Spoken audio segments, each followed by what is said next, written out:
Puedes adquirirlos depositando en nuestra cuenta BCP 193 22 00 35 30 87 y envías el voucher a nuestro WhatsApp 959-679-662 y listo. A más tickets, más ayuda y más posibilidades de ganar. Radio Santa Rosa, buenas nuevas en tu vida.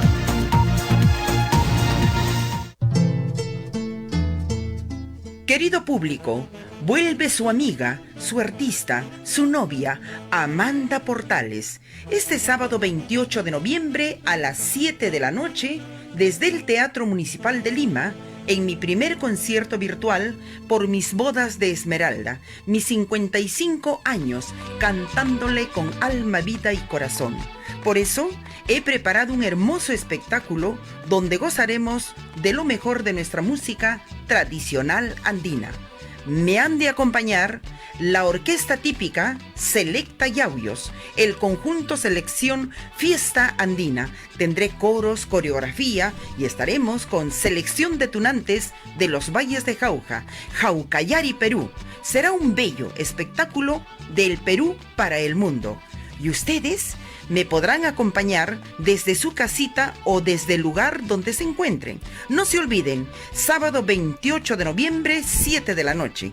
Compren sus entradas a través de la página de Teleticket. Ahí los espero. Martín de los pobres, Martín de la humildad. Martín de Porres, Martín de la caridad. Martín de Porres tomó como modelo de santidad a Santo Domingo de Guzmán, San José, Santa Catalina de Siena y San Vicente Ferrer.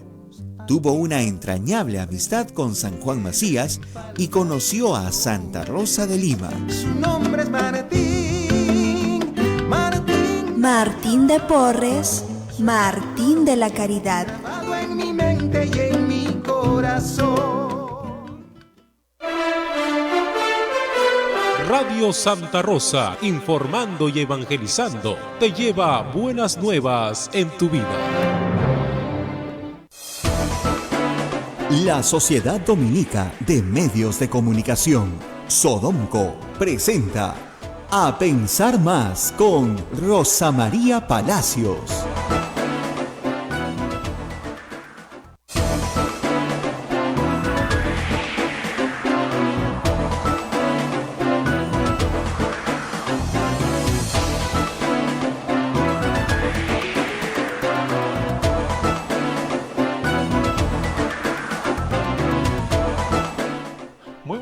Señoras y señores, bienvenidos a Pensar Más con Rosa María Palacios a través de las emisoras de la Sociedad Dominica de Medios de Comunicación. La Sociedad Dominica de Medios de Comunicación está integrada por Radio Santa Rosa en Lima, 1500 kilociclos en la amplitud modulada, la AM, y 105.1 en la frecuencia modulada solamente al sur de nuestra capital. En Radio Santo Domingo está en Chimbote, Radio San Martín, nos escucha toda Arequipa, Radio Veritas, que también pertenece a la Sociedad Dominica, está en el Cusco, Radio Cepagua en Ucayali, Radio Quillabamba en la Convención, donde nos ven por su plataforma televisiva, Radio Madre de Dios en Puerto Maldonado. También nos escuchan y nos ven por su plataforma televisiva. Otra red de radios amigas se une a esta transmisión: Huánuco, Radio Huánuco, Ayacucho, Radio La Voz de Ayacucho, Puno, Radio Pública y Radio La Decana, Juliaca, Radio San Valentín, Ancash, Radio Moro, Apurímac, Radio Estación Solar, Huancayo, Radio Cumbres, la radio del Arzobispado, Satipo, Radio Milenio. Metagua nos pone en podcast en todo el Perú y el mundo. Y además también tenemos los aplicativos móviles, la página web de Radio Santa Rosa, www.radiosantarosa.com.pe. Hoy es 25 de noviembre, estamos a un mes exacto de la Navidad. Qué rápido ha pasado el tiempo y ya saludamos a Rosa María Palacios. Rosa María, muy buenos días, ¿cómo estás? Muy buenos días, Abel, muy buenos días a nuestros oyentes en todo el Perú y en el mundo. Efectivamente, qué rápido se ha pasado el año, con pandemia y todo, encerrados y todo. Este domingo es el primer domingo de Adviento, así que ya estamos yendo enrumbados así directamente a la Navidad. Empecemos un poco con noticias de la pandemia. Una exposición de ayer de la señora ministra de Salud, Pilar Macetti, señala que, de acuerdo a los informes preliminares que tienen, Lima es una ciudad que tiene ya un 35% de su población contagiada con COVID. En algún momento de este año, por supuesto.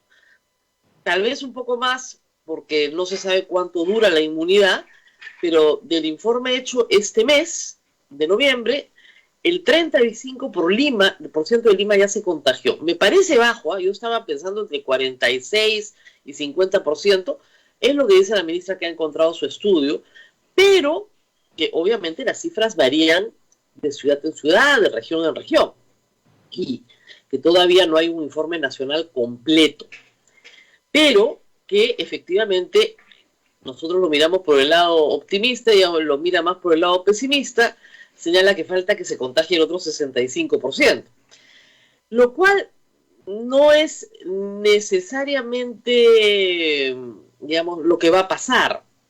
No se necesita que se contagie el 65% restante para que toda la población adquiera inmunidad. No se sabe cuál es la inmunidad de rebaño, pero sí se sabe que una vez que la enfermedad se expande, ¿no es cierto?, ya no tiene por dónde correr. Y aparentemente eso es lo que está pasando, porque no se explica por qué continúa bajando y bajando y bajando, ¿no es cierto?, la expansión de la enfermedad, si la conducta es la misma o más relajada de la que había en mayo. No hay una explicación científica para eso.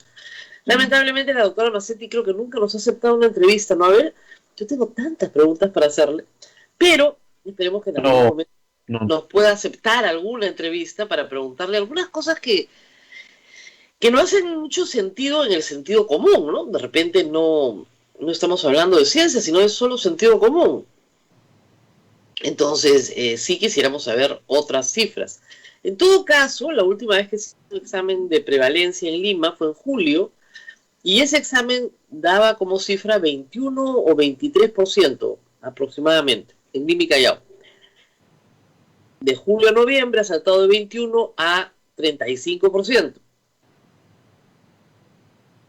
¿Es suficiente para que la enfermedad baje en su expansión? Esas son preguntas que nos tenemos que hacer.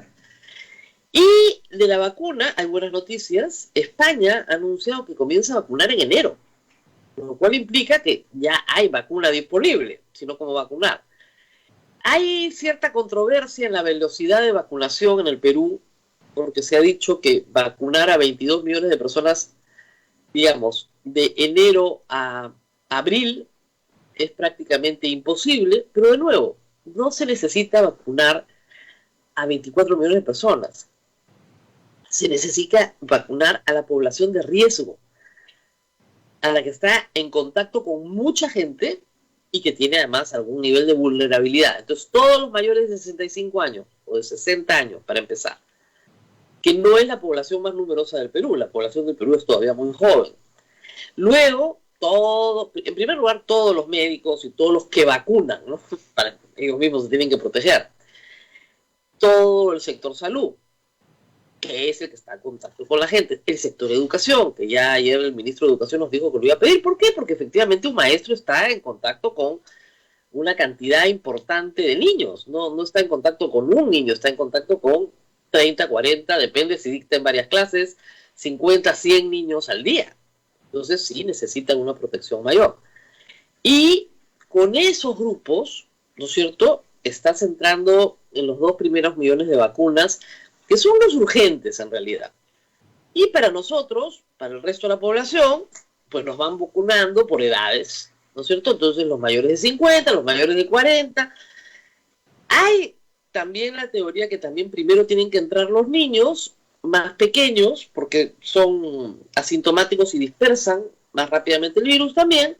Y en fin, se van fijando. Ya están fijadas las prioridades en una directiva sacada por el Ministerio de Salud.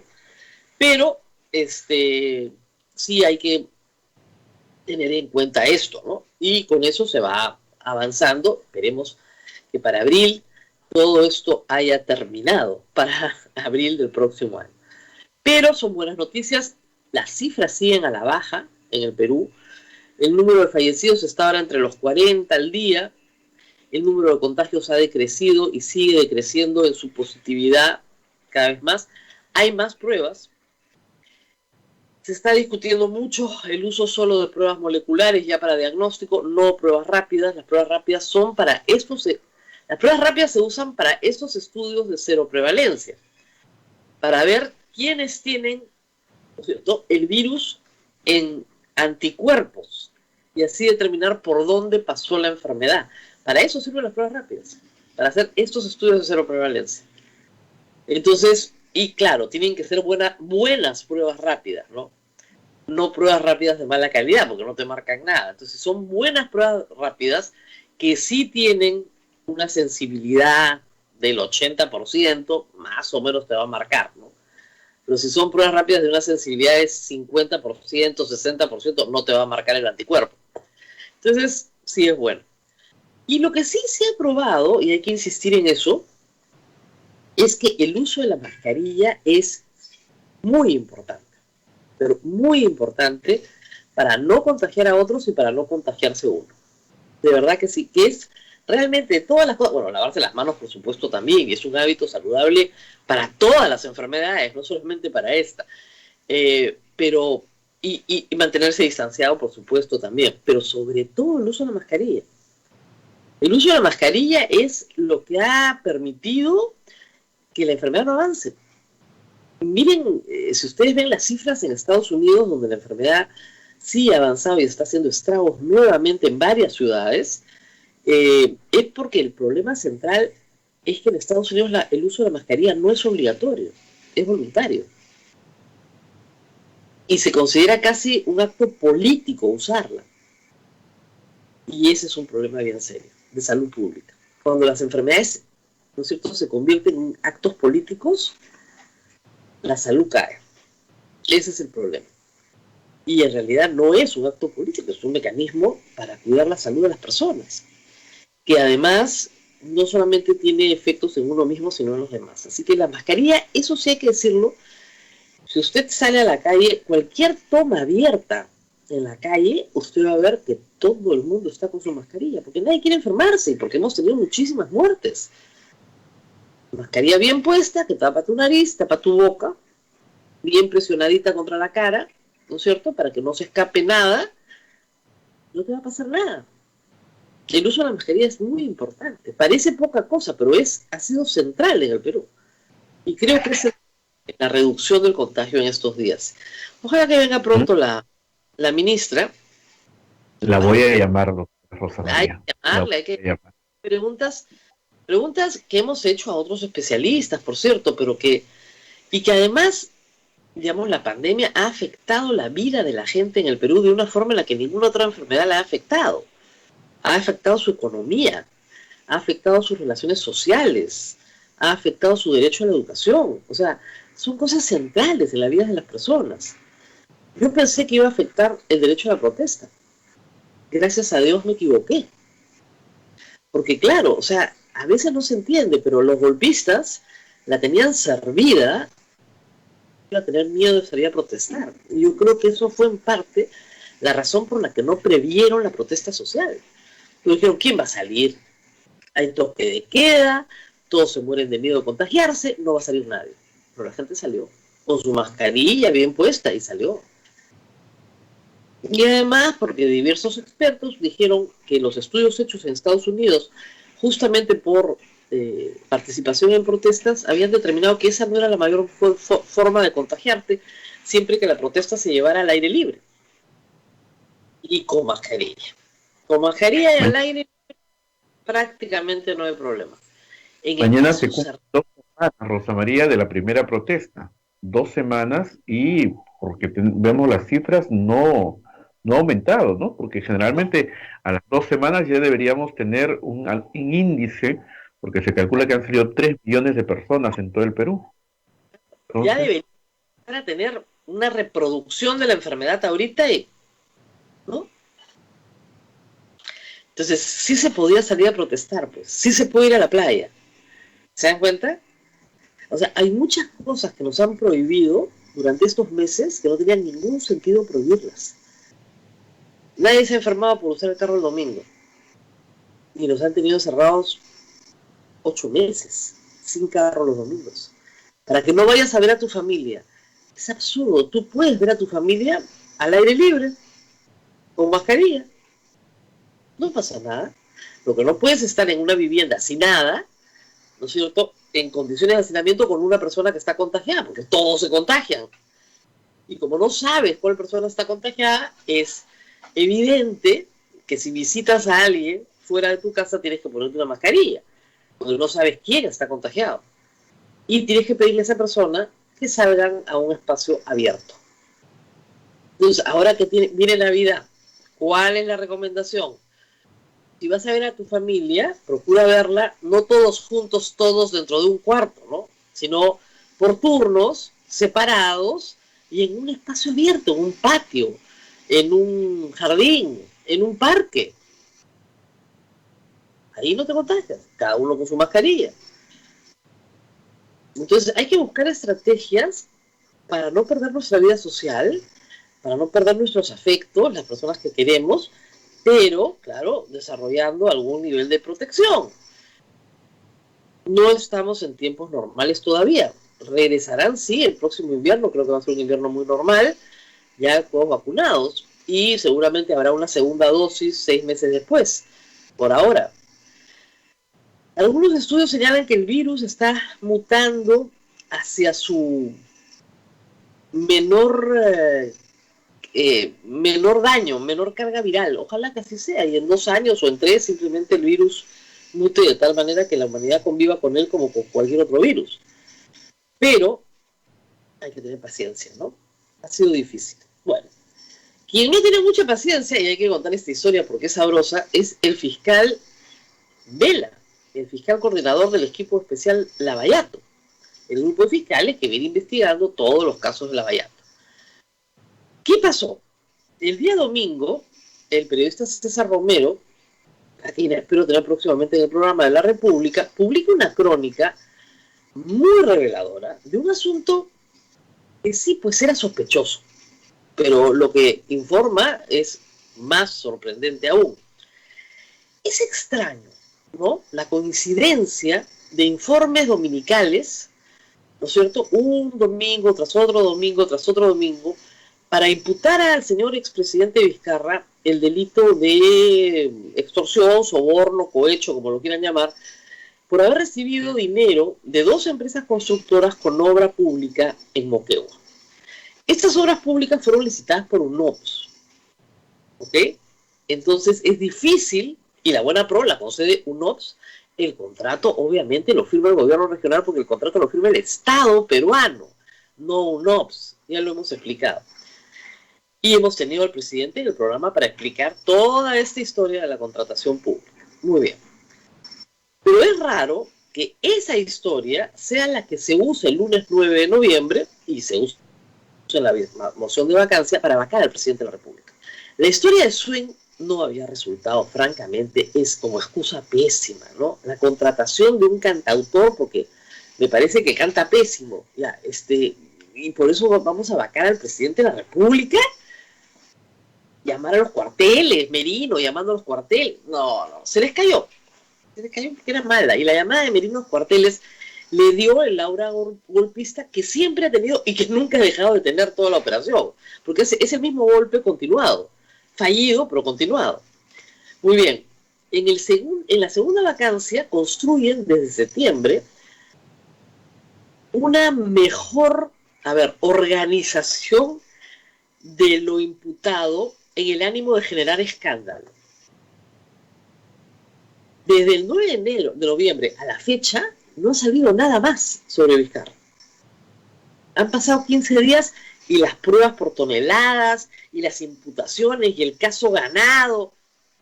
No se volvió a hablar del asunto. Vizcarra visita a los fiscales que lo citan en el horario que lo cita y punto. Ojo, vamos por partes. El señor Vela, además, tuvo seguramente el desagrado de leer el editorial de lunes de La República, donde dicen, oiga, el señor Vela no puede ser fiscal, consultor, ¿no es cierto?, y asesor consultor de medios de comunicación, proveedor de informaciones seleccionadas para distintos medios. Es muy rara esta conducta. Entonces, el señor Vela, ayer yo hice un programa sobre este tema, ayer en La República, en Sin Guión, ayer aparece en la tarde con Cecilia Valenzuela y en la noche con Mávila Huertas. A señalar varias cosas. La primera es que va a llevar a La República al Consejo de la Prensa Peruana. ¿Ok? El Consejo de la Prensa Peruana es un ente gremial, no jurisdiccional, que tiene un tribunal de ética. Y le pide a la fiscal de la Nación, no él, sino que le pide a la fiscal de la Nación llevar este tema al Consejo de la Prensa Peruana. Varios asuntos. El primero es que si el señor Vela y el señor Juárez Atoche, que es el señor que lleva el caso de Vizcarra, se sienten difamados, tienen que plantear una querella por difamación. Porque el honor de una persona es un asunto absolutamente personal. Las querellas por difamación son de acción privada. De manera privada, yo decido si mi honor está en juego o no. Entonces lo que tiene que hacer el señor Vela y el señor Juárez Atoche es cada uno querellar a la República por difamación. Esa es la vía correcta. ¿Por qué no quieren ir a esa vía? ¿Por qué le piden a la fiscal de la Nación en un asunto que es de imputación personal? Y hasta donde yo sé, la imputación no era contra Vela, era contra el señor Juárez Atoche. ¿Por qué? ¿Qué es lo que narra César Romero? César Romero narra que el señor Elart Tejeda, propietario de la empresa Obrainsa, estaba prófugo de la justicia con orden de prisión preventiva. Prófugo, no habido. ¿Ok? Desde el año anterior, desde el 2019. Y este señor no habido, había tenido varios intentos de ofrecer información para canjear pues su suerte, ¿no? O sea, simplemente para que lo dejen en libertad. Y el último intento fue en julio, por la pandemia, sus abogados se acercaron y finalmente solicitaron formalmente que se les levante la orden de prisión preventiva. El juez les dijo no. Apelaron y la superior les dijo no. El señor tiene prisión preventiva y está prófugo de la justicia. En octubre, los abogados derrotados, ¿no es cierto?, del señor Tejeda, se acercan al fiscal Juárez Atoche y le piden que le dé una colaboración eficaz. Y el relato acá se pone bien complicado, porque de acuerdo a lo expresado por las fuentes que César Romero tiene, Juárez Atoche les pide que le traigan algo contra el presidente de la República. Lo que sea. Digo, no le interesaba alcaldes, gobernadores, no. A él le interesaba el presidente. Eso no lo puede hacer un fiscal. Eso es delito. Se llama obstrucción de la justicia. Tengo acá el Código Penal, que lo leí ayer por si acaso. Artículo 409, inciso A. Obstrucción de la justicia.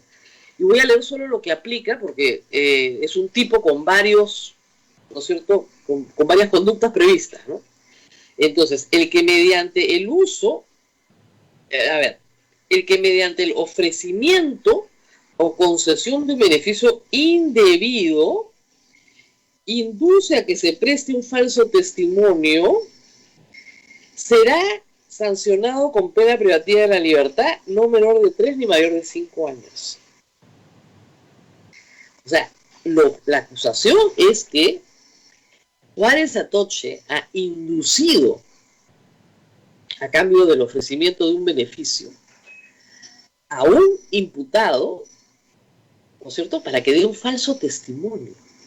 Pero no solo eso, sino que, como evidentemente su solo dicho no tiene valor, que consiga a otras personas, la secretaria, el conserje, para que lo corroboren, pero como eso tampoco prueba nada, porque son testigos de que entró a un lugar, el conserje dice, sí, yo cambié un cheque, pero no sé para quién era, consiguen el testimonio de otro más, que es el señor Hernández, que aporta sus conversaciones personales con Vizcarra. Pero todo esto lo van dosificando semana a semana. ¿Para qué? Para crear la excusa perfecta para vacar al presidente de la República. O sea, no es poca cosa. Lo que dice César Romero es que Juárez Atoche pidió lo que fuera contra el presidente Vizcarra. Como les digo, eso es delito. Eso se llama obstrucción de la justicia. El fiscal no lo puede hacer. Yo no puedo decir, ¿saben qué? Abel no me cae, ¿ya? Yo soy fiscal. Viene alguien que ha cometido un robo y dijo, mira, yo te saco de la cárcel, ¿ya? Pero tú, al señor Abel, me lo metes, dame lo que sea. Oiga, pero no tiene nada que ver conmigo, no es mi caso. Ah, no sé. ¿Ya? Eso es absolutamente ilegal. Y desde el punto de vista político gravísimo, porque son parte de una celada, de una emboscada para derrocar a un presidente. O sea, cualquiera derroca a un presidente. Y acá vienen los descargos del señor Belayer. Lo que él ha dicho es que la Fiscalía del señor Juárez Atoche no ha filtrado nada. Porque el expediente es público, que todo el mundo lo conoce. El expediente preliminar contra Martín Vizcarra. Ah, sí, claro. Pero la primera filtración se hace antes de que ese expediente exista. Ups. O sea, la primera filtración a la prensa se hace en octubre antes de que ese expediente exista. César Romero tiene ahí en la línea del tiempo y es clarísimo que cuando el señor Elar Tejeda, que solo dan testimonios en viernes, ¿eh? Nada más. Solo en viernes para que el domingo aparezca, ¿ya? Con resaltador. Entonces, el señor Elar Tejeda da su testimonio el primer viernes de octubre. Obviamente sale todo el domingo. Después se abre un expediente preliminar contra Vizcarra. Pero lo que dice el señor Elar Tejeda, lo dice bajo reserva de testigo que aspira a ser colaborador eficaz. Esa información es absolutamente reservada. Y no Estado hasta que no se otorga el beneficio de colaboración eficaz ante un juez. ¿Ok?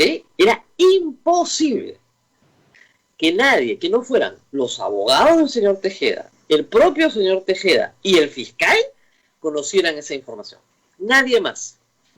Ese expediente no es abierto. Y eso lo sabe el fiscal Vela. Ayer ha mentido. Ha dicho que esto está a disposición de todo el mundo. No está a disposición de todo el mundo. La confesión del señor Tejeda contra el presidente de la República, la primera, era secreta. Absolutamente reservada. Primer acto. Segundo acto. Ha dicho el señor Vela que los testigos no han coordinado entre ellos. Nunca, jamás. Imposible. Bueno, sus testimonios calzan a la absoluta perfección. Sus recuerdos son los mismos. Igualitos. Recuerdan las mismas cosas. Usted sienta a dos personas por separado y le dice que estuvieron en el mismo lugar y le pregunta qué recuerdan y nunca recuerdan lo mismo. Recuerdan cosas diferentes. Es evidente si se leen los testimonios que está todo coordinado. Testigos de cargo, o sea, de lo que dice, coordinados. Absolutamente ilegal. Información dosificada semana a semana a la prensa. O sea, habla el señor Hernández un viernes, el domingo tienes todo. Habla el señor Tejada un viernes, el domingo tienes todo. Y lo que es increíble, ayer hubo una entrevista del señor, de un periodista de RPP, el señor Mariluz, que le pregunta al reportero que hace este gran descubrimiento en Panorama, y el reportero le dice, mira, lo único que no podemos probar es la entrega del dinero. Entonces no tienes nada, pues. ¿Qué cosa tienes? Que hubo una obra de Moquegua que hizo Obrainsa, pero por supuesto que los de Obrainsa son unas tremendas fichas. Eso ya se sabe por el Club de la Construcción, ya confesaron sus delitos. ¿Qué más sabemos? Que UNOPS, sí, pues UNOPS es público. Entonces todo el caso se comienza a caer. ¿Y qué es lo que sucede? Que las famosas pruebas, las toneladas de pruebas, no aparecen. Y no hay un caso. Hay el dicho de 3 personas coordinadas, hay la investigación sobre la conducta de un fiscal que ofrece un beneficio a cambio de un falso testimonio, y eso se llama obstrucción de la justicia, ¿no es cierto? Y el fiscal Vela que sale a defenderlo, que de verdad, hay que decirlo, Vela no tenía vela en ese entierro, que se defiende el señor Juárez Atoche solo. ¿Cómo puede saber el señor Vela que el señor Juárez Atoche no pidió un presidente? No entiendo por qué tanto interés en defenderlo. Que se defienda a Juárez Atoche solo, que él es el que ha conducido todo este enredo. Pero hasta equivocados, una equivocación en las fechas. Él sabe perfectamente que el testimonio de un aspirante, ayer les decía colaborador eficaz, no es colaborador eficaz el señor Tejeda, es un aspirante a colaboración eficaz. Aspirante. Un juez tiene que calificar si la información dada tiene valor o no. Ni siquiera es un colaborador eficaz. Bueno, ese aspirante tiene que permanecer en secreto. Todo lo que él brinda es absolutamente reservado. ¿Por qué? Porque justamente lo que quiere la justicia es que otros testigos no se pongan de acuerdo entre ellos. Eso está prohibido. Y además hay una cosa que es obvia, que el señor Hernández no estaba imputado, el señor Hernández no trabajaba en las oficinas de Obrainsa, y un día aparece en el juzgado y dice, yo quiero colaborar, y le voy a contar que yo cargaba la plata para el señor Vizcarra. O sea, me inculpo, me incrimino en un proceso en el que yo no existo, en el que yo no estoy, aparezco de la nada. ¿Por qué? ¿A santo de qué aparece el señor Hernández? ¿Quién lo lleva? Obviamente los abogados del señor Tejeda, pues. ¿De dónde va a aparecer Hernández? No aparece de la nada. Aparece de la coordinación con Tejeda, porque es evidente que Juárez Atoche, digamos, lo conoce en el proceso, porque no estaba imputado. Tejeda sí, pero Juárez Atoche no conocía a Hernández. Hernández lo produce ¿quién? La defensa de Tejeda. Y lo produce coordinando su testimonio, mejorándolo, porque claro, lo del sobre de Manila era un disparate, ¿no? Nadie mete 600.000 soles en un sobre de Manila porque no entra, ¿ya? El cuento se caía. ¿Ven? Entonces, el señor Hernández es producido por la defensa del señor Tejeda para corroborar, por lo tanto han coordinado. O sea, no se puede ser tan sonso, ¿no? Y la dosificación de la información sí implica una excusa para el Congreso, excusa que el Congreso buscaba, porque lo de Richard Swing no había resultado. Excusa además bien trabajada, porque el señor Acuña dice que su partido no está tras la vacancia. Para el día lunes 9 en la mañana, nosotros creíamos en la palabra del señor Acuña, diciendo, bueno, imposible que lo vaquen porque no alcanzan los votos. Pero estaba en la conjura.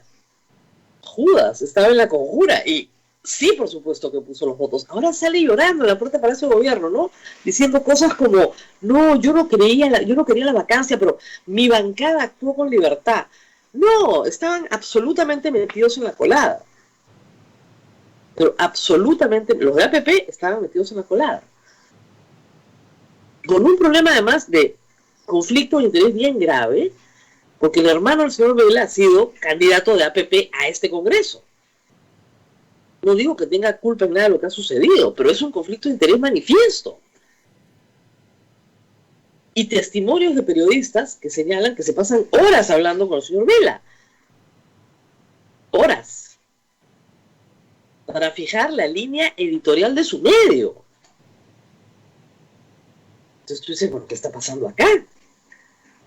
O sea, acá hay un brazo político de la Fiscalía, un brazo mediático de la Fiscalía y un brazo procesal que busca falso testimonio para apuntalar el brazo político y el mediático. O sea, eso no tiene ni pies ni cabeza.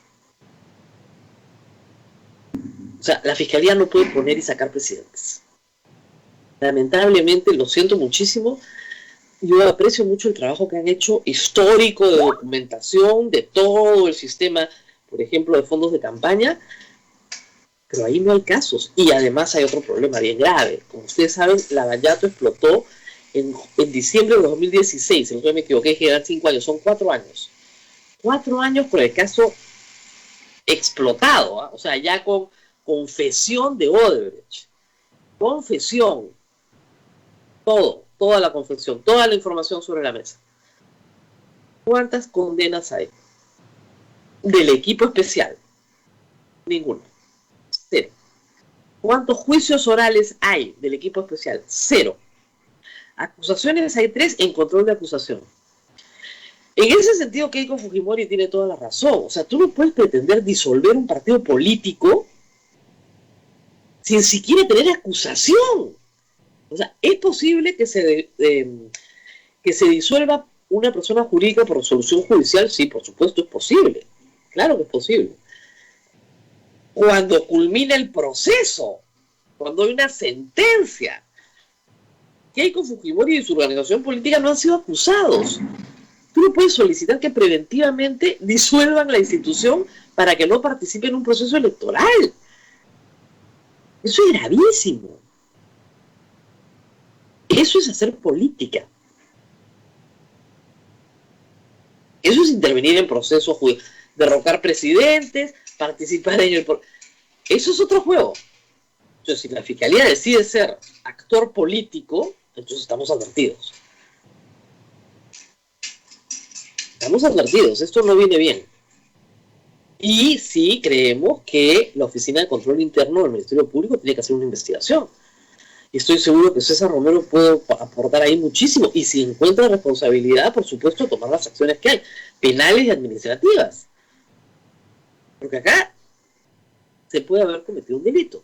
Si tú induces a una persona a cambio de un ofrecimiento, promesa, a levantar un falso testimonio, es de 3 a 5 años de pena.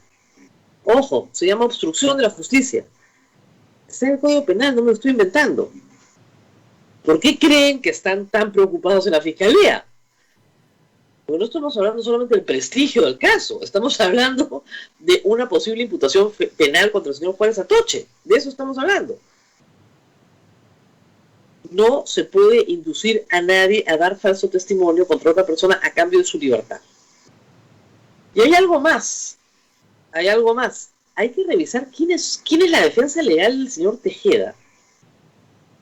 Y si en el pasado ha tenido estas prácticas. Ojo. Muy bien, lo dejamos ahí porque tenemos a Walter Albán ya listo esperando para la transmisión, ¿verdad, Abel? Sí, Rosa María, hoy día estamos con el ex ministro del Interior, que también nos tiene que contar mucho porque ayer han renunciado los generales, están muy amargos por esta salida de los 18 miembros de la cúpula y bueno, él nos va a contar. Algunos han dicho que lo que ha hecho el presidente no está dentro de las normas. Ayer escuchaba también al ex ministro Bassonpío que decía que sí, que era correcto lo que había hecho. El doctor Walter Albán. Hay una discusión de si se puede o no se puede, pero lo que sí creo que viene, eso vamos a conversarlo con el doctor Albán, es una cantidad enorme de acciones de amparo que pueden ganar los generales. Vamos a la pausa y regresamos con eso.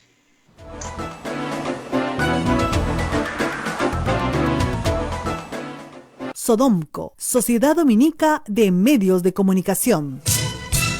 Antes, para hacer su tarea, María tenía que recorrer un largo camino hasta la biblioteca más cercana. Ahora que tiene HughesNet, el internet satelital número 1, solo camina a la sala de su casa para tener acceso a la mejor educación. HughesNet te ofrece planes desde 20 megas, Wi-Fi incorporado y más datos para estar siempre conectado. Visita internetsatelital.com.pe y recibe el primer mes gratis. HughesNet, el internet satelital que llega donde otros no llegan. Aplican términos y condiciones.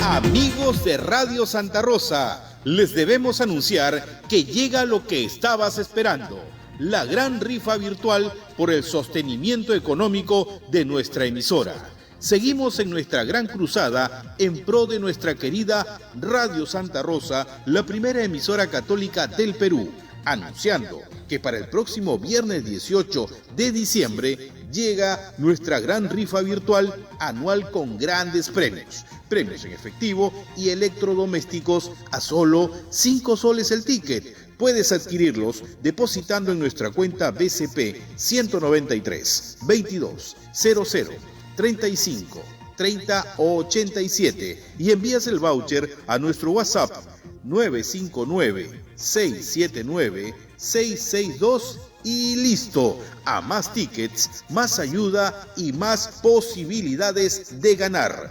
Radio Santa Rosa, buenas nuevas en tu vida. Santa Rosa, buenas nuevas en tu vida. Sodomco, Sociedad Dominica de Medios de Comunicación.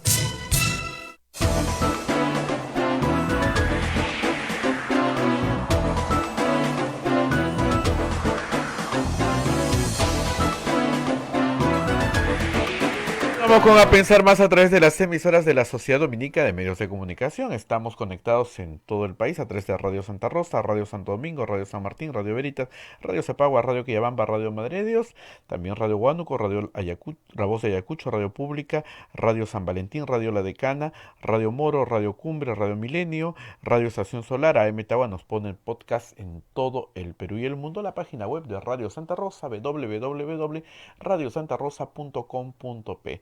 Rosa María ya se encuentra con el doctor Walter Alba, exministro del Interior. Adelante, Rosa María. Muy bien, y estamos justamente aquí para conversar sobre qué hacer con la Policía Nacional, una gran pregunta, pero empecemos primero por lo sucedido en los últimos días. Dar de baja a 18 generales, renuncias el día de ayer. Hay un malestar enorme en la policía, pero también hay una responsabilidad que asumir. Sobre lo hecho por el señor presidente Sagasti, empecemos por ahí. ¿Alguna observación? ¿Era lo que había que hacer? ¿No quedaba otra? A ver, Rosa María, yo creo que la medida es ciertamente radical, muy fuerte, y es innegable que eso tiene impactos y costos.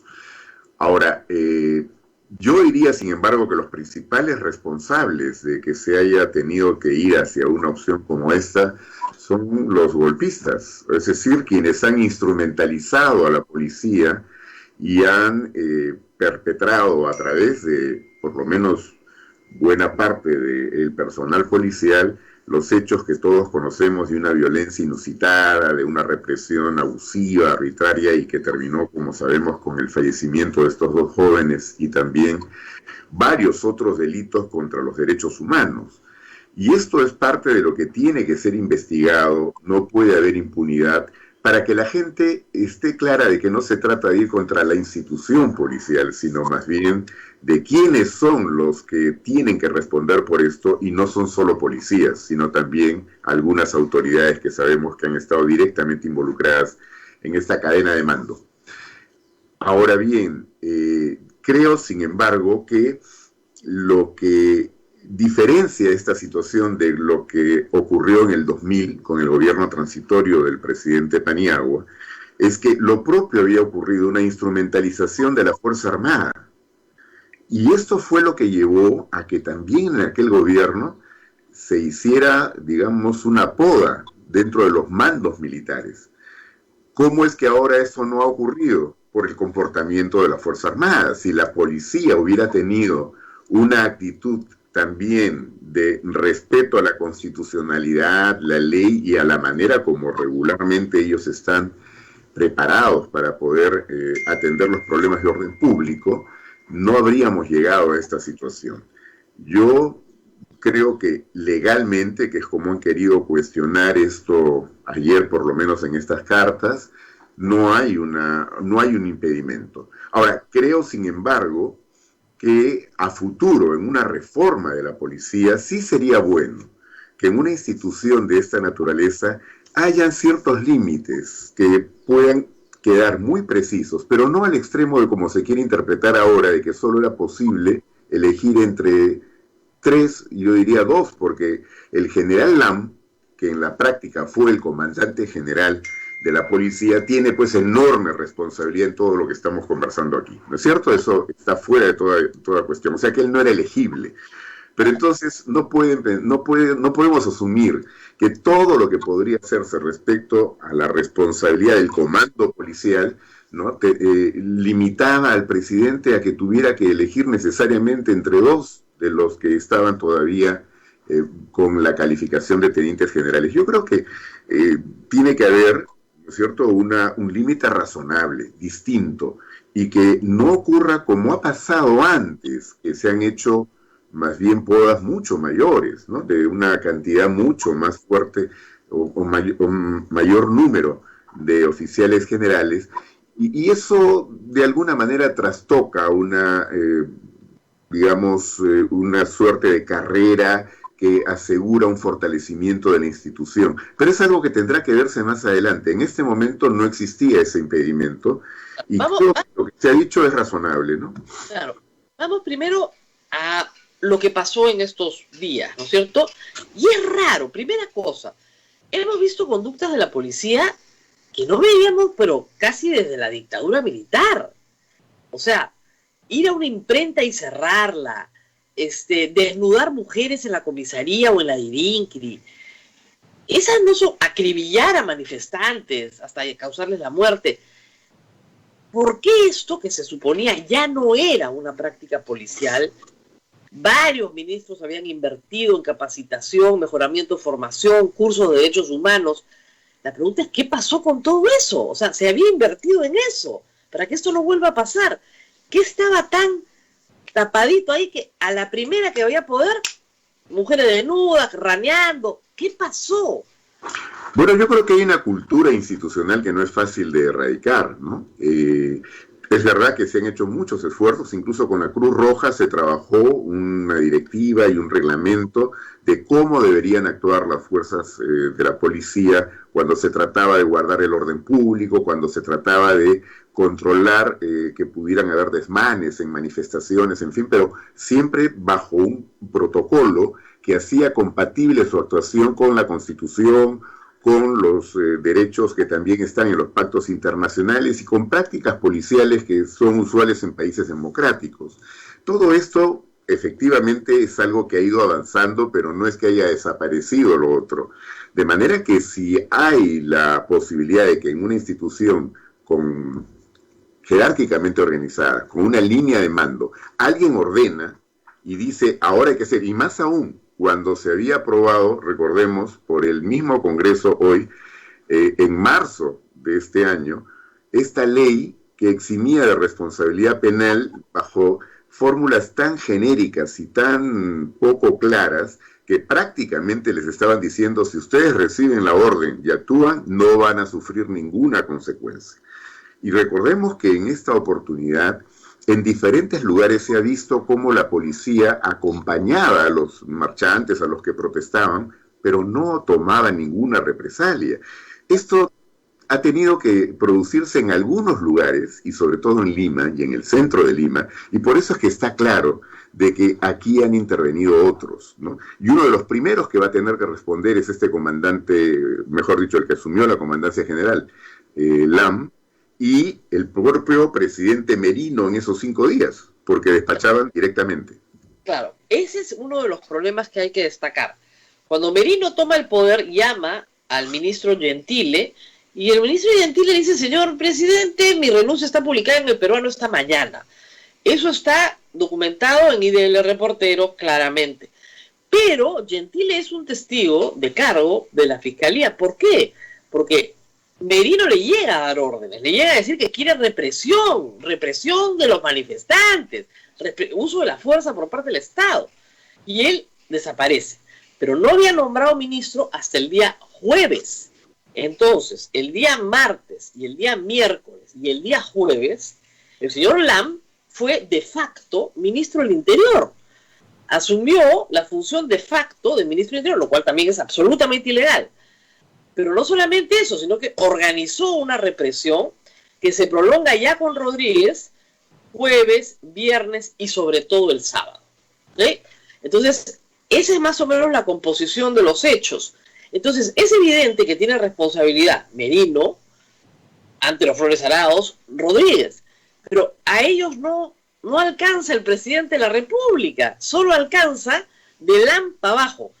¿Qué pasó ahí? Bueno, creo que las investigaciones se han abierto de manera bastante más amplia por el Ministerio Público. Exactamente. No creo que entonces este asunto pueda quedar solo en la policía, ¿no? Yo tengo el máximo respeto por el general Gentile, lo he conocido de cerca, he trabajado cerca a él, y me parece un policía con mucha experiencia y conocimiento, y no iba a prestarse a eso, estaba yo seguro, pero otra cosa que creo que vale la pena destacar es cómo se ha utilizado al grupo Terna, ¿no es cierto? Este grupo Terna, que era un grupo tan eficiente en la lucha contra la delincuencia común, y de pronto lo utilizan para infiltrar a los manifestantes y para provocar otro tipo de situación. El creador del grupo Terna es precisamente el general Gentile. O sea que creo que él debe tener, digamos, algún tipo de reacción muy crítica de la forma como se ha distorsionado, ¿no es cierto?, el trabajo de un equipo que había sido capacitado, especializado, un equipo de gente joven, además de la policía, para otro tipo de función y que sea desnaturalizado por completo. Ahora, al punto que se habla de desaparecerlo, ¿no? No, hemos tenido más o menos, qué sé yo, o sea, lo que no creo que no entiende la Policía Nacional es que cada manifestante es una cámara y que todo lo que hacen está grabado. Hemos visto un grupo Terna que es descubierto por los chicos y le gritan Terna, Terna, porque son fáciles pues de descubrir. Era como cuando nosotros éramos niños y habían pips, y eran facilísimos de descubrir porque todos se vestían igual, pues mismo lentes, igualito.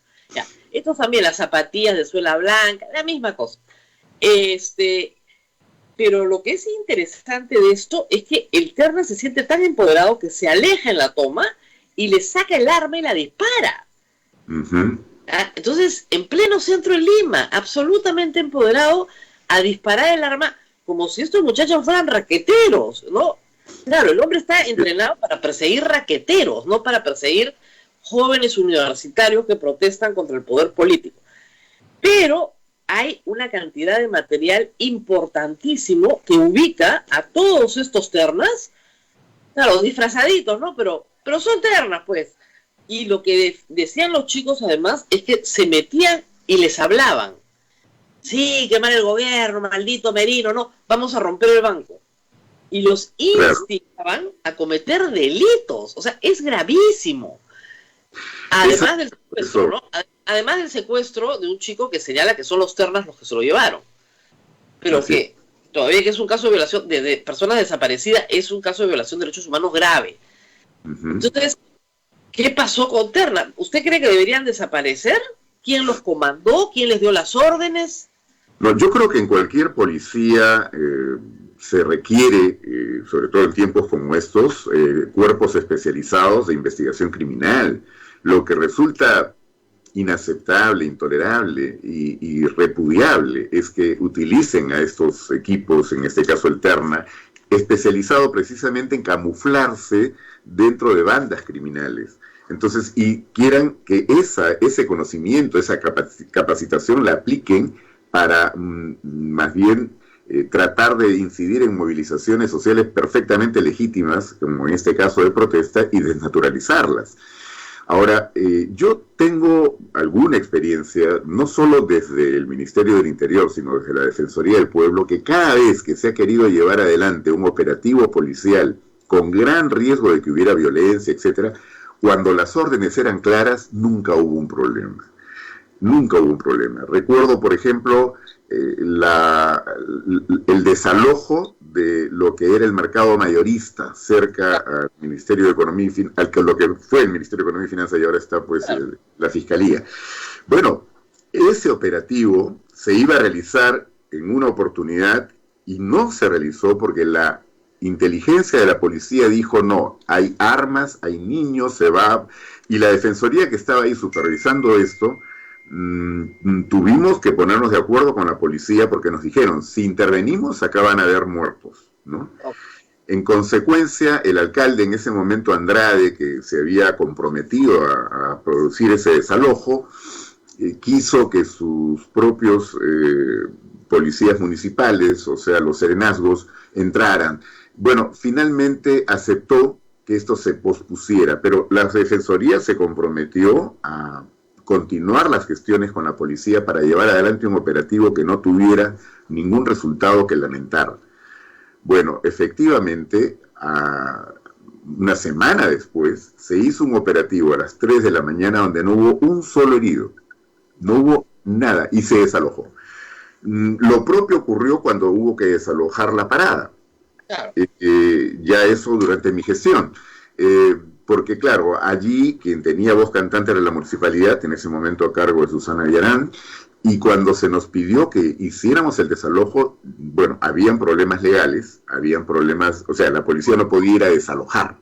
Claro. Pero lo que sí se hizo fue un cerco, ¿no es cierto?, que impedía que entraran o salieran mercaderías. Bueno, un mercado que no puede operar comienza a reducir sus posibilidades de resistencia. Y todo lo que se había podido advertir de que habría resultado en una situación violenta, con muertos, con heridos, etcétera, bueno, no hubo nada. Como recordaremos, la parada finalmente fue pacíficamente... La segunda vez. La segunda vez, claro, yo estoy hablando ya de mi gestión, la primera fue antes, ¿no?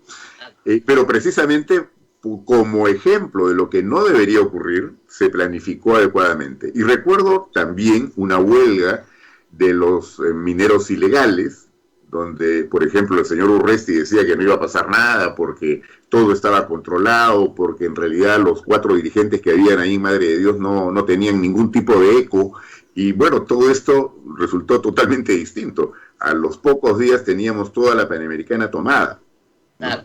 Y entonces, claro, había preocupación en el gobierno de que esto pudiera continuar, y había pues daño económico enorme y social, etcétera. Bueno, había mucha presión con el Ministerio del Interior para que desalojáramos y para que pudiéramos abrir nuevamente la carretera.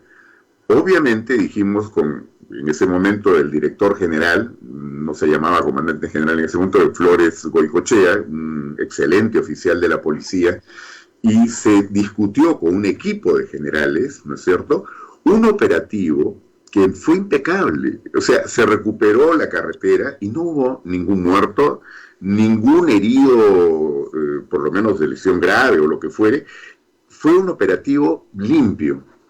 O sea, cuando la policía tiene esas indicaciones y cuando quiere actuar así, lo sabe hacer. Claro, o sea, no, yo siempre le digo a la gente, en los operativos de orden público, que este es el caso, no hay ninguna necesidad de meter bala. Es más, está prohibido, no puede llevar armas letales. Claro, digamos, cualquier arma puede ser letal, me cae una pedrada en la cabeza y me puede matar, pero digamos, la policía no puede estar llevando canicas, que después no saben de dónde salieron, perdigones. Puede llevar, sí, balas de goma, que duelen, inmovilizan. Además, por ejemplo, gas lacrimógeno, cuando puedes usar humo, ¿no es cierto?, es absurdo usar gas lacrimógeno, porque además había otro problema bien serio. Nosotros transmitimos desde un convento en el centro de Lima. Bueno, el convento estaba gaseado, y los 300.000 habitantes del centro de Lima estaban gaseados, al punto que han habido, digamos, daños a personas que ni siquiera estaban participando en la marcha. Entonces, ¿por qué? O sea, el uso del gas lacrimógeno ya es bastante controvertido en el mundo democrático, ¿no es cierto? O sea, no es algo que... No se usa humo, pero no gas lacrimógeno. Y además, doctor, nos hemos enterado por el doctor Pérez Guadalupe que solo hay un Rochabús en Lima, operativo. Uno. Hay varios, ¿no? Pero no funcionan. Uno operativo, uno. Entonces, o sea, ¿usted cree que ha habido un problema de diseño en el operativo, de órdenes mal dadas en el cercado de Lima? ¿Dónde está el problema más grave? Bueno, yo creo que es eso, efectivamente, y quería agregar respecto a la experiencia de cómo se despejó la carretera, ¿no?, la Panamericana, que, por ejemplo, en esa ocasión habían el riesgo de que algunos de los que habían tomado las carreteras pudieran estar armados o con algún tipo. Sin embargo, la decisión del comando fue nadie con arma, ni lacrimógenas, todos fueron solo con escudo y esta vara de caucho. Fue todo lo que usaron, y el resultado fue magnífico, y creo que la operación se desarrolló de una manera impecable. Ahora, Lo que en esta oportunidad explicaría por qué han actuado como lo han hecho es porque han habido órdenes directas en ese sentido. Y yo por eso le doy mucho crédito también a la investigación de IDL Reporteros, respecto porque nos preguntábamos ya para el día domingo, ¿no? ¿Qué pasa que no renuncia el señor Merino? Y claro, la renuncia se hizo esperar, ¿no? Incluso en el momento que hablaba todavía no parecía que iba a resultar eso.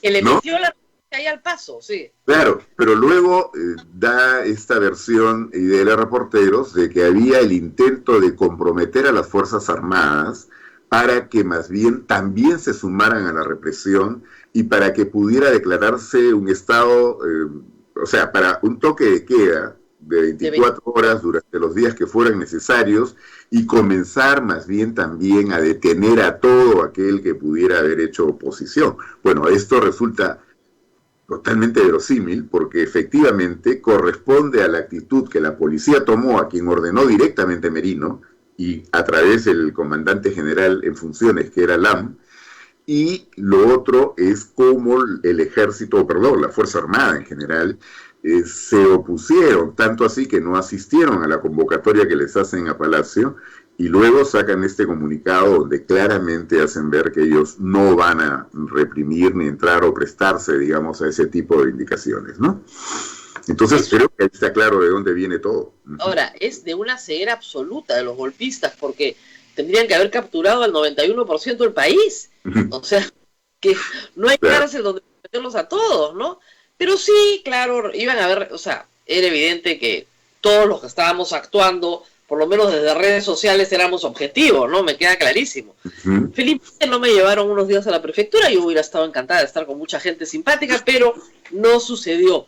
Y claro, ahí se nota claramente que la policía se queda sola, las Fuerzas Armadas dicen, a mí no me meten en esta ni a hablar, pero el comandante general de la policía estaba con COVID, estaba en cama, enfermo, ni siquiera era el comandante general, era el subcomandante. Y él y Merino organizan para el cercado de Lima, como, que es notable, ¿no? Porque en Los Olivos no pasó nada, en Villa El Salvador no pasó nada, en Miraflores no pasó nada, en La Molina no pasó nada, pero sí pasó en el cercado de Lima, lo cual indica un orden también en la línea de mando. Quien se hizo cargo del cercado tuvo sus propias órdenes, o sea, tuvo una forma de manejar el tema de una manera muy diferente, ¿no? Y eso es evidente. Es evidente. Ahora, destituir, dar de baja, es evidente que en diciembre varios pasan, ¿no es cierto?, a retiro por renovación de cuadros, o sea, no es una destitución. Pero estos 18 se han sido dados de baja, o sea, destituidos, ¿no es cierto?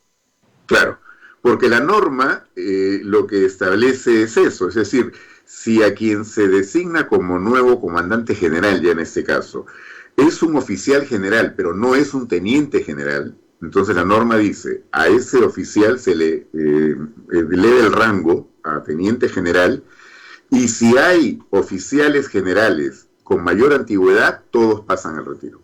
Claro. ¿No? Entonces, no había otra manera de proceder de acuerdo a lo que la ley establece en este momento. Ahora, y creo que eso es lo que seguramente han medido el ministro y el presidente, a quien resultaba, digamos, conveniente designar, cómo recuperar de alguna manera también la moral institucional, porque en esto yo no creo que los policías tampoco dejen de advertir, no digo a los comandos, pero quienes han estado cerca de las decisiones que se fueron tomando, dejen de advertir cómo han sido instrumentalizados, utilizados y finalmente expuestos. De manera que aquí se necesita recuperar esa mística, esa afirmación de que es una institución de servicio y no algo que una organización que puede ser utilizada contra la ciudadanía y sobre todo tratándose de protestas absolutamente legítimas, como ya creo que a nadie le queda duda. Pero sin embargo, sí se advierte que hay un sector que continúa, ¿no?, tratando de negar los hechos. Hay algunos medios que yo no los calificaría propiamente como prensa real, ¿no?, que se dedican también a difundir mentiras, y continúan en esta tratando de mostrar un aparente malestar general en la policía, que yo no creo que exista a ese nivel, pero no me deja de preocupar que quieran incluso promover lo que llaman una huelga policial para los primeros días de diciembre, ¿no?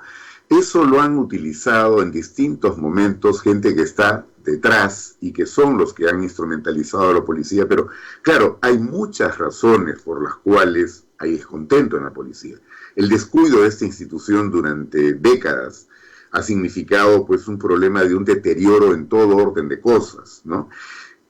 Yo creo que se inició un proceso interesante, sobre todo a partir del 2011, con el gobierno del presidente Humala, porque solo hay que ver lo que se gastó en presupuesto en equipamiento, en mejorar la remuneración policial, en tratar de que ya desapareciera el 24x24 y por tanto la policía se dedique exclusivamente a su labor policial. Bueno, mucho se avanzó en eso, pero se ha retrocedido muchísimo también. Esto que comentamos sobre el único Rochabús que funciona, bueno, es una muestra de que el equipamiento se fue al tacho. Que ya yo temo también de que lo que se había ganado en una dedicación exclusiva se ha perdido. Ahora otra vez la policía en muchos casos trabajan por fuera. En fin, hay una situación de deterioro de la institución que tiene que dar pie a una reforma integral o a continuar un proyecto que creo que se comenzó a trabajar hace mucho tiempo. Es inevitable mencionar el tema de corrupción. Y corrupción, por supuesto. Es la única institución donde se han robado la protección de su propio policía para la pandemia. Una institución que tiene más de 500 muertos en la policía, con sus generales robándose la plata y comprando pésimos instrumentos de protección para su propia gente. O sea, ya entre ellos se roban. Es el colmo de la corrupción. Rosa María, yo cuando me hice cargo del ministerio ya recibí un plan de trabajo para que la policía o los oficiales y personal policial en general no tuvieran que ver con la tarea administrativa.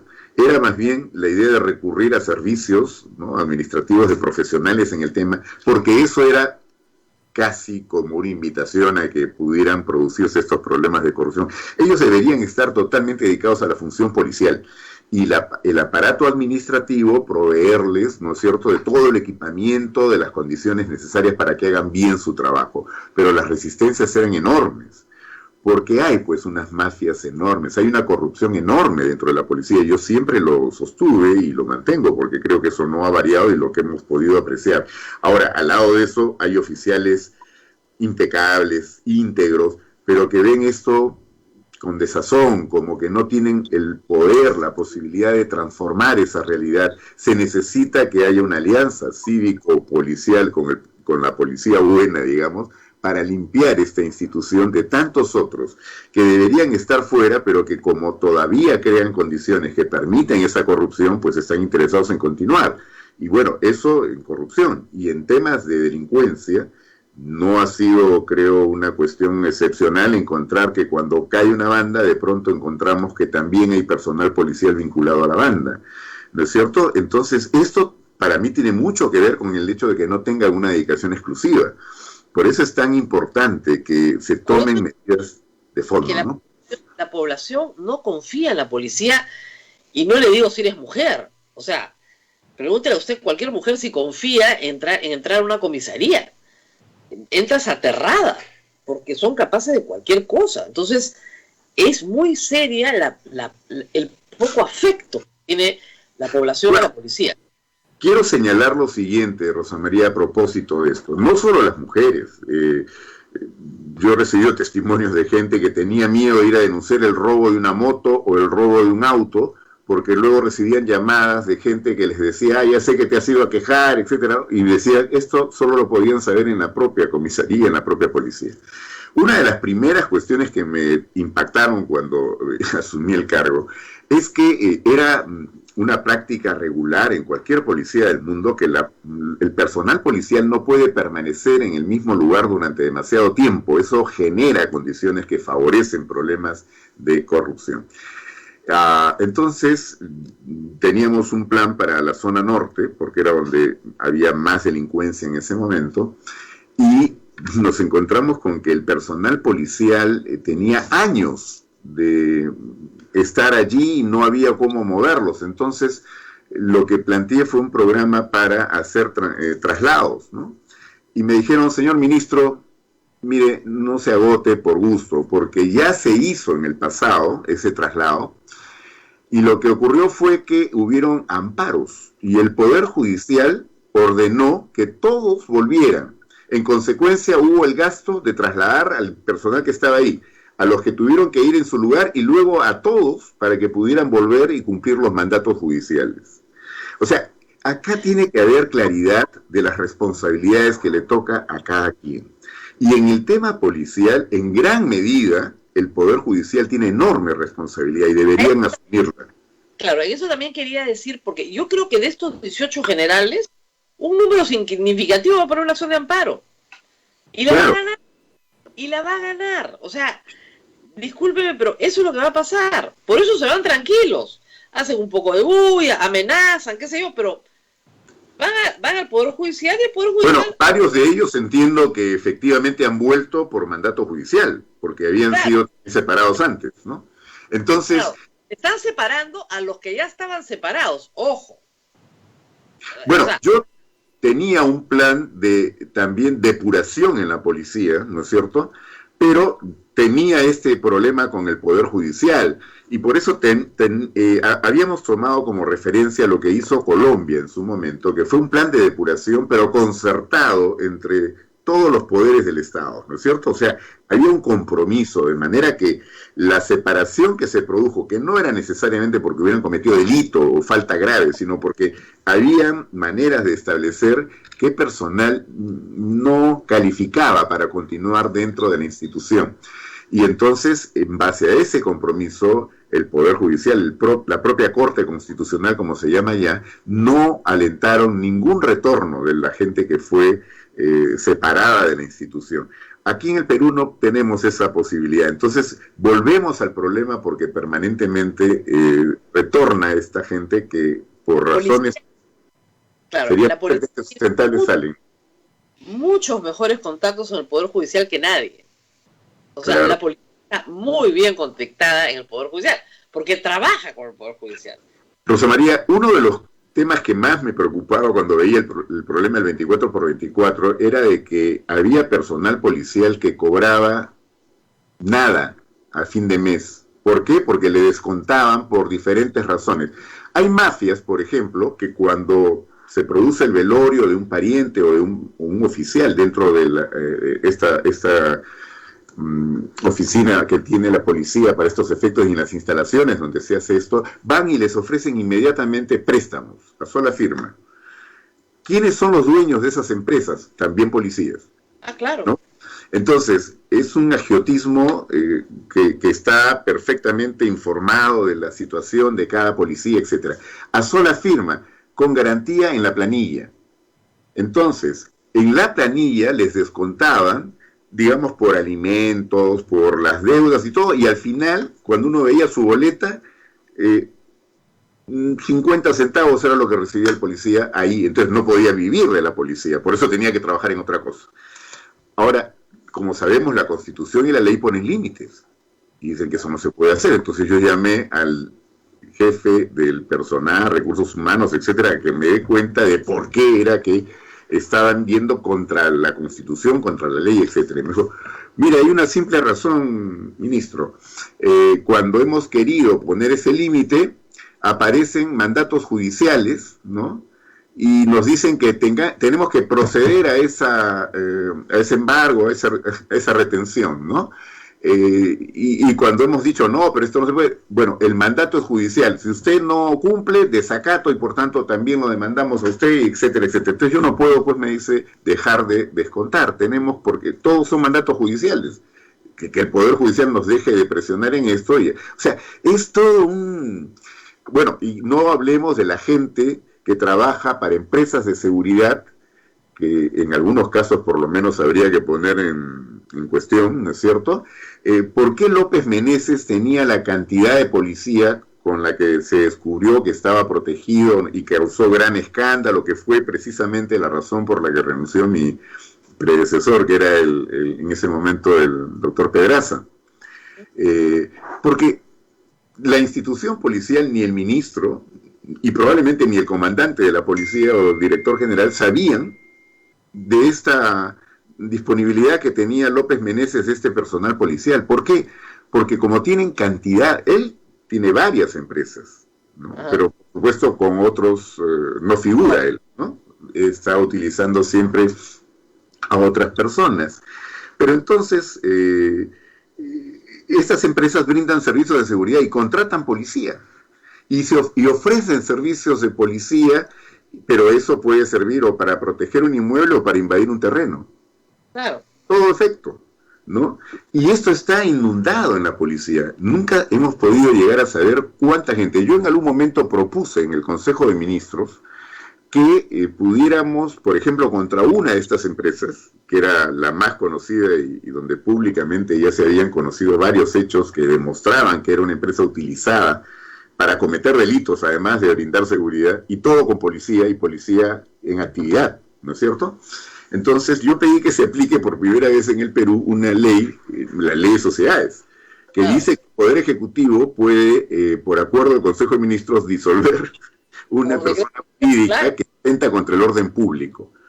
Bueno, lamentablemente esto se aprobó en el Consejo de Ministros, pero ya no se implementó porque yo me fui antes de que pudiéramos aplicarla. Y había reservas respecto a la idea de que esto pudiera generar algún temor dentro de la empresa constituida, privada, ¿no? De que el Estado iba a comenzar a disolver. Pero decía, bueno, pero esto hay que explicarlo, porque lo que estamos haciendo, lo que estaría es utilizando una norma que viene de la década del 60, me parece, y que precisamente es la única vía que tendríamos para dejar fuera este tipo de prácticas, ¿no?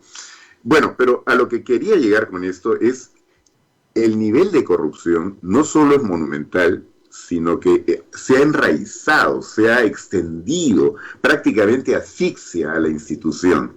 Por eso es que tenemos que ser muy claros respecto a qué es lo que tiene que cambiar para que este asunto pueda superarse, ¿no? Claro, es evidente con la corrupción en la adquisición de elementos de protección personal, ya pues tú te das cuenta que ahí se están robando ya hasta entre ellos, ¿no? O sea, estás robándole a tu propia gente. Eso es increíble. Claro, iba al hospital de policía. Claro. Y yo me encontré con que había un montacarga que servía para que la gente pudiera ser llevada al cuarto piso, que era donde era la sala de operaciones. Entonces me espanté, por supuesto, al ver esto, y pregunté, y me dijeron, no, esto es una mejora, porque hasta hace poco había que subirlos cargando, porque el ascensor no funciona. ¿Y por qué no funciona? Y me dijeron, porque han comprado ascensores que no van con el ducto, son más grandes. Entonces, bueno, por Dios, miren ustedes todo lo que tiene que, ¿no?, resolver alguien que llega a un cargo de esta naturaleza, y la verdad son tantos temas en paralelo al momento que además hay que responder a la delincuencia del día a día y, en fin, a todo lo que son propio de la función de esta institución. Entonces yo encargué que me investigaran sobre este asunto. Resultaba que no había ningún tipo de problema, sino que lo que habían pedido la empresa Otis, que era la que había vendido los ascensores, era de que había que hacer un trabajo de ingeniería civil, o sea, los ductos, como habían sacado ascensores viejos, habían quedado dañados. Y ellos decían, no podemos instalar ahí ascensores nuevos si nosotros no hacemos trabajo de ingeniería.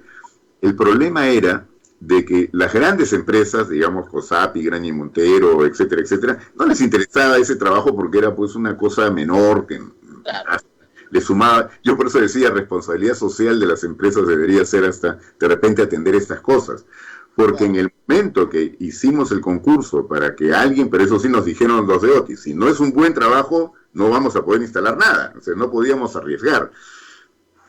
Bueno, la cantidad de problemas con los que nos topamos, porque estas pequeñas empresitas que más parecían como pirañas, ¿no?, para tratar de conseguir el contrato, realmente fue increíble.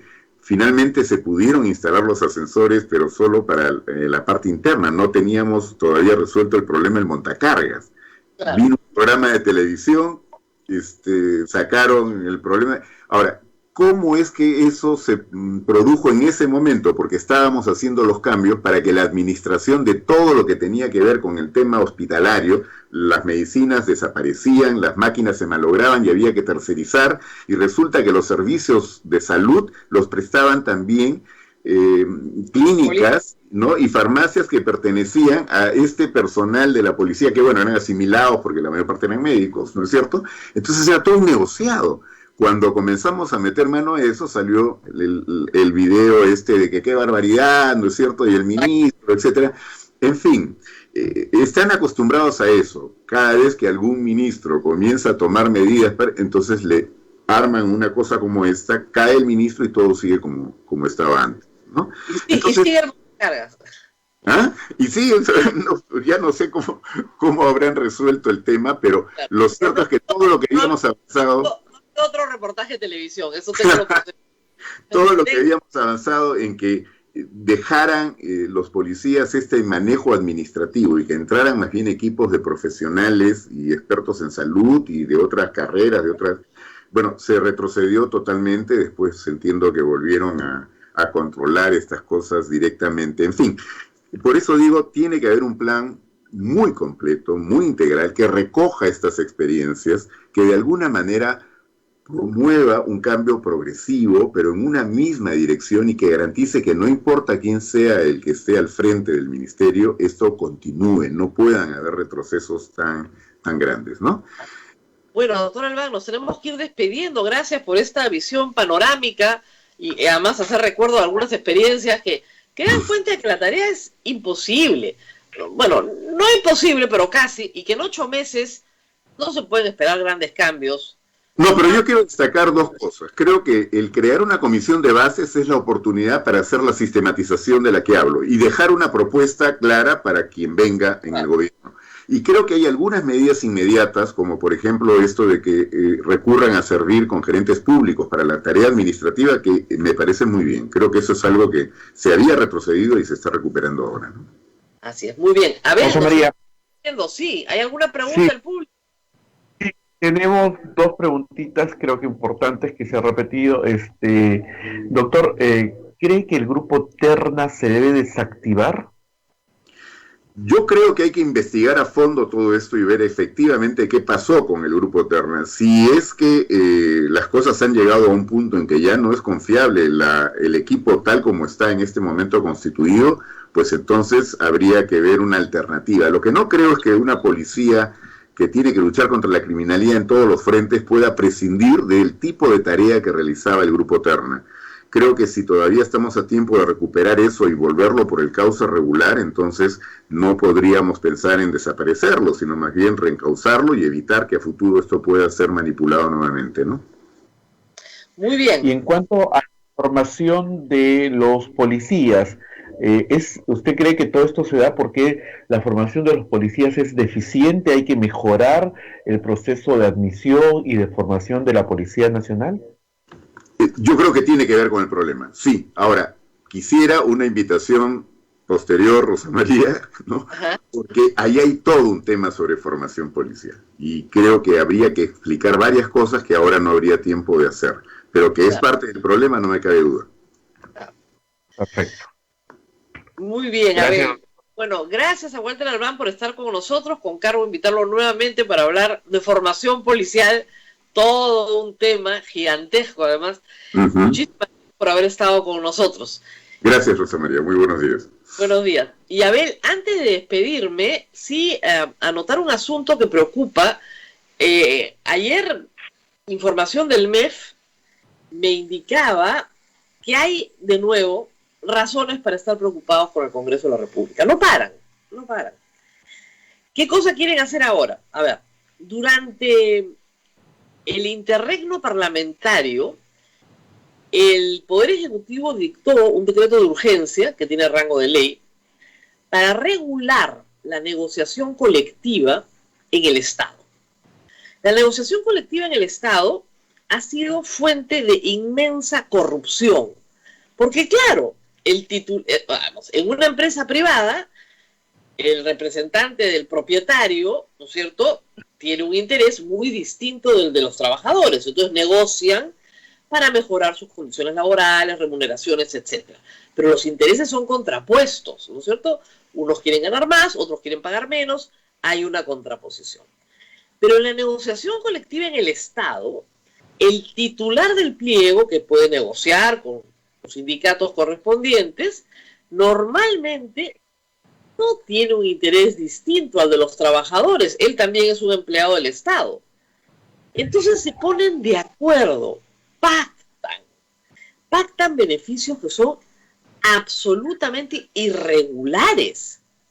Y hemos visto reportajes de municipalidades donde los trabajadores tenían el día del barrendero, el día de la escoba, el día de la mujer, el día de la hija, el día de la hermana, o sea, feriado, canastas navideñas, una serie de beneficios impagables obtenidos normalmente en los últimos meses de una gestión municipal. Llegaba el siguiente alcalde y se encontraba con que no podía pagar todo lo que se había pactado. Y eso generaba una deuda inmensa que luego reclamaban judicialmente, etcétera, etcétera, y que el Ministerio de Economía y Finanzas jamás había autorizado. Para poner orden, y con el beneplácito de miles de municipalidades en el Perú. Acuérdense que nosotros tenemos casi 2.000 municipalidades en el Perú. Con el apoyo del AMPE, etcétera, se publica este decreto de urgencia para regular la negociación colectiva. Bueno, ¿qué cosa crees que quieren hacer los congresistas? Derogarlo. Derogarlo. Claro, porque ahí está la marmaja, pues. Ahí tienen la prebendita, lo que reparten a los trabajadores para, ¿no?, obtener su... Increíble. Entonces, por favor, ya se vacaron a un presidente, ya dieron un golpe de Estado, dejen de golpear el presupuesto público, donde el presidente de la Comisión de Presupuesto Público no se va a ir hasta el 15 de diciembre. ¿Sabes por qué, no? Porque ahí se cierra el presupuesto del próximo año. ¿Y quién es el presidente de la Comisión? El señor Humberto Acuña, condenado por la justicia.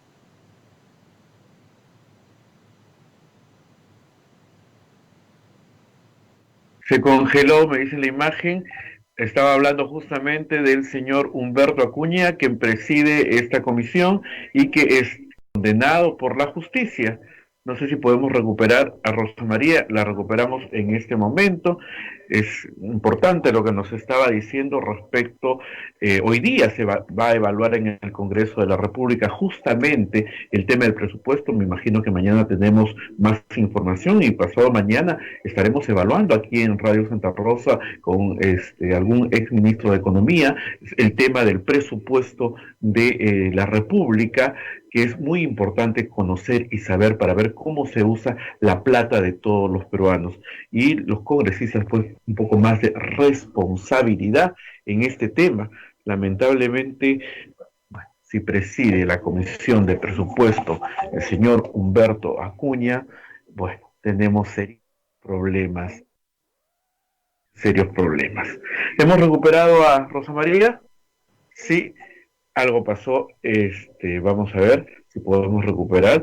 Qué pena lo que nos acaba de decir Rosa María con el tema del presupuesto público. Ya los señores del Congreso nos han golpeado bastante ya con otros temas, y qué pena que nos quieran golpear con el tema del presupuesto. Bueno, el señor Humberto Acuña, no sé todavía hasta estas alturas ¿qué hace en el Congreso de la República? ¿Un problema con el Skype de Rosa María? Sí, tenemos algún problema con el Skype de Rosa María. A ver, vamos a ver si la puedo llamar por acá para Ahí está Rosa María, ahí está. Qué pena, justo se cortó en el momento que estabas diciendo la palabra mágica del señor Humberto Acuña y todo lo que tiene con la justicia. ¡Plum! Explotó. No, es el presidente de la Comisión de Presupuesto. Entonces, claro, ahí tú te das cuenta de que todo esto es reparto, asalto al fisco. Y claro, quieren derogar la ley de negociación de colectiva. ¿Quién es el partido que tiene más alcaldes en el país? APP. De los que están en el Congreso, me refiero, ¿no? Entonces, claro, o sea, acá hay todo un tema de reparto de prebendas.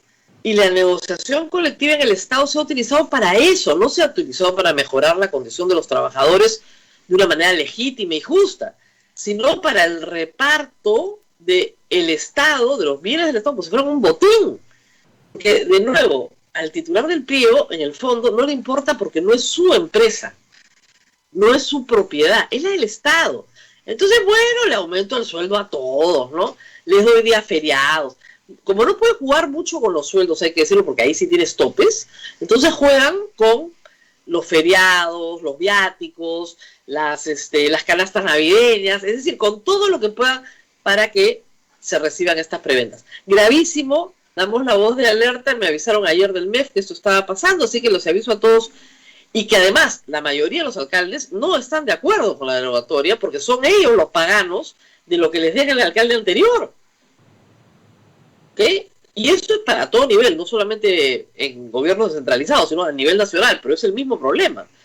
Yo me pongo de acuerdo con la gente, ¿no es cierto? Yo manejo un organismo público centralizado y me pongo de acuerdo con la gente. Sobre todo lo que tiene un régimen laboral privado. Le digo al jefe, ¿sabes qué? Yo voy a renunciar porque me quiero ir a otro trabajo, pero despídeme arbitrariamente para que me pagues la indemnización. Y yo te doy tu pedacito. Así se hace en el sector público, o sea, así de corrupto es. Para eso sirve la indemnización por despido en los aparatos que tienen régimen laboral privado. No, yo me voy a renunciar, pero vótame. Pero si tú te vas, no, vótame, me pagas mis 12 sueldos de indemnización por despido, porque tengo 8 años trabajando acá, y yo te doy tu partecita para que todos estemos a mano. O sea, ¿a quién desfalcan? Al Estado. Obviamente, eso no pasa en una empresa privada porque estarías desfalcando al dueño de la empresa, pero sí pasa en el sector público. Entonces, mucho cuidado con el tema laboral en el sector público, sobre todo en de negociación colectiva. Muy bien, Abel, nos tenemos que despedir. Nos vamos, Rosa María, hasta el día de mañana, que esperamos tener mucha, pero mucha información y compartirla con nuestros oyentes. Cuídate mucho, Rosa María. Muy bien, hasta mañana. Chao, chao.